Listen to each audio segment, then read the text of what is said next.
મિત્રો sub auditor પેટા હિસાબની 13/9/2015 paper solution આપણે જોઈ રહ્યા છીએ. એમાં એક સંભાવના પ્રોબેબિલિટી એટલે P ઓફ A ઘટના A છે એની સંભાવના તમને આપી દીધી છે.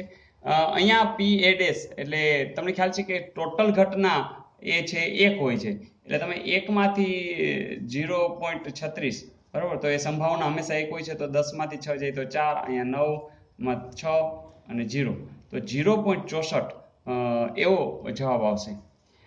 મિત્રો સંભાવનાની ઉપરનો આ એક સરસ મજાનો પ્રશ્ન. સાથે સાથે કઈ સંખ્યા અસમય છે? હવે અસમયમાં તમને ખબર છે કે P ના છેદમાં Q જેવું સ્વરૂપ હોય ને એને સમય કહેવાય, બરાબર. તો કઈ સંખ્યા અસમય લેવાની છે? તો આ તો જાણે સમય છે, કારણ કે તમે એને 2 ના છેદમાં 10 લખી શકશો. ત્યાં પણ એવું થશે કે 169 ના છેદમાં 100, એટલે કે આ તમારે થશે વર્ગમૂળ 169 એટલે 13 અને વર્ગમૂળ 100 એટલે 10. ફરીથી આ પણ નહીં આવે, આ પણ નહીં આવે, કારણ કે તમે આ રીતે દર્શાવી શકો છો.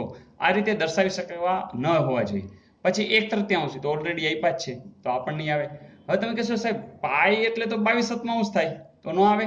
અથવા તો 3.14 એટલે કે 314 ના છેદમાં 100, તો આ ન આવે.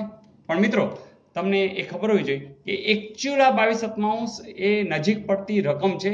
એકચ્યુઅલી આ રકમ પાઈની વેલ્યુ છે જ નહીં. એ જ રીતે 3.14 પણ એ વેલ્યુ છે જ નહીં. એની નજીકની એક ગણિતના કોઈ પણ દાખલાની અંદર આગળ વધવા માટે એની નજીકની આ વેલ્યુ છે, પણ એકચ્યુઅલ આ વેલ્યુ નથી. પણ આપણે યાદ રાખશું પાઈ છે એ અસમય છે, અને એ ખાસ આપણે યાદ રાખશું. તો અહીંયા એનો સરસ મજાનો આ ઉપયોગ કર્યો અને આપણને આ પૂછ્યું છે, તો યાદ રહી ગયું મિત્રો. ઓકે મિત્રો, એક સરસ મજાનો આંકડાશાસ્ત્રનો આ સમ છે, સાવ સિમ્પલ છે.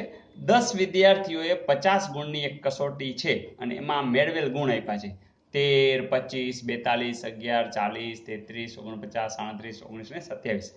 હવે આ માહિતીનો વિસ્તાર શોધવો છે. મિત્રો કોઈ પણ આ જે માહિતી છે આ અવર્ગીકૃત છે, અહીંયા સીધી સીધી તમને આપેલી છે, એનું વર્ગીકરણ કરેલું નથી. હવે આ વિસ્તાર શોધવો હોય ને, સાવ સિમ્પલ. સૌથી વધુ માહિતી કઈ છે? ચાલો, વધુ અંક કયો છે? 49. ચાલો, 49 સૌથી વધારે છે, જોઈ લેજો. હા છે. અને સૌથી ઓછું કોણ છે? ચાલો, તો સૌથી ઓછું 11 દેખાય છે. ચાલો, 11 છે. એ 11 ને સૌથી વધુમાંથી બાદ કરી નાખો, 8, 3. બસ જે આ જવાબ આવે ને એ એનો વિસ્તાર. ઓકે, તો અહીંથી આમ જોઈએ તો 11 થી 49 સુધીનો આ વિસ્તાર છે, એવો પણ મિનિંગ તમે કાઢી શકો. તો આટલું સિમ્પલ હોય છે. મજા આવી મિત્રો? બસ આ સમ છે એ બધા જોઈ લ્યો. આ સિવાય પણ આપણે જે પ્લેલિસ્ટની અંદર મેથ્સ અને રીઝનિંગના ઘણા બધા વિડીયો મૂક્યા છે, બસ એ બધા જોઈ નાખો, તો આ પરીક્ષામાં તમને જરૂરથી દાખલાઓ આવડી જશે અને વધુ ગુણ લાવી શકશો. Okay, all the best.